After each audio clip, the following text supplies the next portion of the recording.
మొన్న డిసెంబర్ 3 నాడు దిగిపోయే నాటికి రాష్ట్రం మీద ఉన్న మేము తీసుకొచ్చిన నిధుల కూర్పు మొత్తం కలిపితే కేవలం 3,17,015 కోట్లు మాత్రమే. కేవలం 3,17,015 కోట్లు మాత్రమే. అధ్యక్ష, మేము చేసిన నికర 3,85,340 కోట్లు మాత్రమే. 3,85,340 కోట్లు మాత్రమే.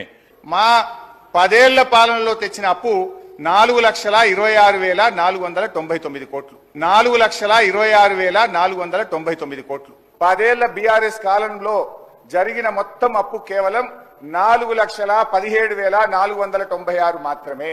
4,17,496 మాత్రమే.